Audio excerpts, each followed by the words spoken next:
Class 8th। Welcome to this class.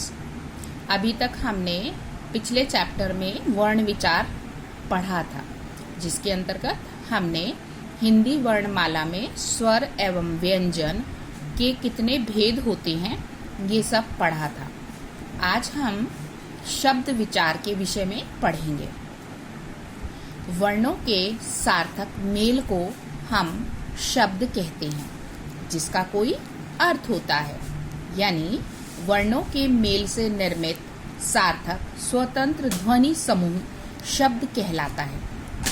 अर्थात शब्द की क्या क्या विशेषताएं हैं बच्चों? ये वर्णों का समूह होता है, बट वर्णों का कैसा समूह होता है? व्यवस्थित। और जब हम इसको मिलाकर शब्द बना देते हैं तो इसका एक निश्चित अर्थ होता है। इसको हम वाक्य में प्रयोग कर सकते हैं। आमतौर से कुछ शब्दों के निश्चित अर्थ होते हैं और कुछ शब्द अनेकार्थी भी होते हैं। हालांकि रेफरेंस यानी संदर्भ बदलने पर शब्दों का मीनिंग चेंज भी होता है। जैसे बस आ रही है, बस अब चुप हो जाओ। तो इसमें फर्स्ट जो बस है वो एज अ नाउन यानी संज्ञा शब्द की तरह इस्तेमाल किया गया है, और दूसरे में चुप होने के संदर्भ में कि बस अब आप काफी बोल चुके हैं, चुप हो जाइए। कभी कभी और जब भाषा परिवर्तित होती है तो एक ही शब्द का उच्चारण दोनों भाषाओं में एक जैसा हो सकता है, परंतु उनके अर्थ में अंतर होता है। जैसे फॉर एग्जाम्पल अंग्रेजी में जब हम बोलते हैं कम है, तो इसका मतलब है बुलाना, और हिंदी में जब हम कहते हैं कम तो इसका अर्थ है कि कुछ मात्रा या संख्या कम है। वर्तनी यानी स्पेलिंग के चेंज होते ही मीनिंग भी चेंज हो जाते हैं। जैसे फूल यानी कि पुष्प। फूल में जब हम फ में नीचे बिंदी यानी नुक्ता लगाते हैं तो इसका अर्थ बनता है मूर्ख। नेक्स्ट है पद। अभी हमने पढ़ा शब्द के बारे में कि शब्द क्या है? वर्णों के मेल से निर्मित सार्थक स्वतंत्र ध्वनि समूह। यही जब शब्द किसी वाक्य में व्याकरणिक नियमों के अनुसार प्रयुक्त होता है तो यह पद कहलाता है। जैसे उदाहरण के तौर पर लड़का, घर, जाना।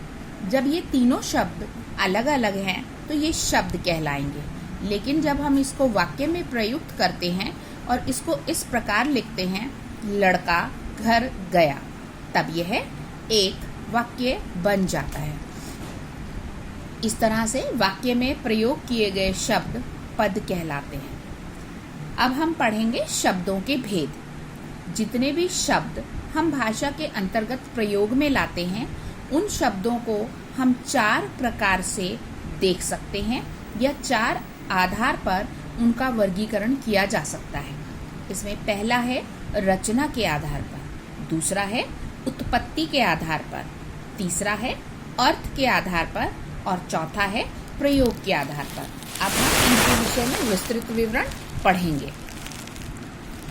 पहला भेद है रचना के आधार पर शब्द भेद। वास्तव में किसी शब्द की रचना कैसे हुई है इस आधार पर शब्दों के भेद किए जाते हैं, जिसमें पहला प्रकार है रूढ़ शब्द, दूसरा है यौगिक शब्द, और तीसरा है योग रूढ़ शब्द। पहले प्रकार के शब्द रूढ़ शब्द हैं, जैसे कमल, गिलास, बच्चा, आम, मेज, चित्र इत्यादि। इन शब्दों में क्या पहचान है बच्चों? कि इनके जब हम खंड करते हैं, अर्थात अलग अलग टुकड़े कर देते हैं, तो वे सार्थक नहीं होते और उनका खंडित करने पर अर्थ नहीं होता, यानी अर्थ नहीं बन पाता। इस तरह से इन्हें हम मूल शब्द भी कहते हैं। अतः वे शब्द जिनके कोई सार्थक खंड करना संभव नहीं होता और ना ही वो अन्य शब्दों के मेल से बने होते हैं, और इसके अलावा ट्रेडिशनल वे में या परंपरा से प्राप्त किसी भी विशेष अर्थ के लिए वे शब्द प्रसिद्ध होते हैं, उन्हें हम रूढ़ शब्द कहते हैं। सेकंड है यौगिक शब्द। जैसा कि बच्चों इसके नाम से ही स्पष्ट है कि ये शब्द 2 और कभी कभी 3 शब्दों के मेल से बनते हैं, आमतौर से 2, और इसके दोनों ही खंड यानी जो 2 शब्द मिलते हैं, दोनों ही शब्द जो हैं वो अर्थपूर्ण होते हैं और उनको जोड़कर एक शब्द बन जाता है जिसे हम यौगिक शब्द कहते हैं। जैसे जो है राजकुमार शब्द, तो ये राज और कुमार इन दो शब्दों के मेल से बना है। इन यौगिक शब्दों की रचना हम 4 प्रकार से कर सकते हैं या होती है। पहला है संधि द्वारा, सु प्लस आगत, स्वागत, इसमें संधि के नियम का प्रयोग हुआ है। दूसरा है समास के द्वारा, तुलसी प्लस कृत, यानी तुलसी जी के द्वारा कृत, तथा प्लस एव, तथैव, ये संधि के द्वारा रचना है। कमल प्लस नयन, कमल नयन। तीसरा भेद है प्रत्यय योग से, प्रत्यय अर्थात शब्द के अंत में लगने वाले शब्दांश। लिख प्लस आवट, लिखावट। अ प्लस ज्ञान, अज्ञान, ये है उपसर्ग के योग से जो किसी शब्द के आरंभ में लगते हैं। इस प्रकार यौगिक शब्दों की रचना 4 प्रकार से होती है, संधि द्वारा, समास द्वारा, प्रत्यय योग द्वारा, उपसर्ग योग द्वारा। रचना के आधार पर शब्दों का तीसरा भेद इस प्रकार किया जाता है, योग रूढ़ शब्द। जैसा कि बच्चों इसके नाम से ही स्पष्ट है, ये यौगिक भी होता है और रूढ़ भी होता है। अब दो ही चीजें एक साथ कैसे हो जाती हैं, इसको हम इस तरह से समझेंगे। उदाहरण के लिए सामने एक दंत शब्द दिया हुआ है जो कि एक और दंत शब्दों के योग से बना हुआ है, परंतु जैसे ही हम एक दंत शब्द कहते हैं तो इसका अर्थ केवल भगवान गणेश जी से लिया जाता है। अर्थात यौगिक होते हुए भी इसका अर्थ केवल भगवान गणेश जी के लिए लिया गया है, इसलिए ये रूढ़ शब्द है। अदरवाइज इसका अर्थ होना चाहिए एक दांत वाला जो भी है, चाहे वो जीव है, ईश्वर है, कुछ भी। इसी तरह से कुछ और शब्द उदाहरण के रूप में दिए हुए हैं तो आपको समझ में आएंगे। हम और उदाहरण करते हैं, जैसे पंकज, पंख प्लस ज, यानी पंख में उत्पन्न होने वाली कोई भी चीज, लेकिन यहाँ पर इसका अर्थ किससे लिया जाता है, कमल से। चक्र पाणी, अर्थात जिसके हस्त में चक्र है, लेकिन इसका अर्थ किससे लिया जाता है, सिर्फ विष्णु जी से। श्वेतांबरा, श्वेत प्लस अंबर प्लस आ, श्वेत अंबर धारण करने वाली कोई भी, परंतु सिर्फ अर्थ किसके लिए है, सरस्वती जी के लिए।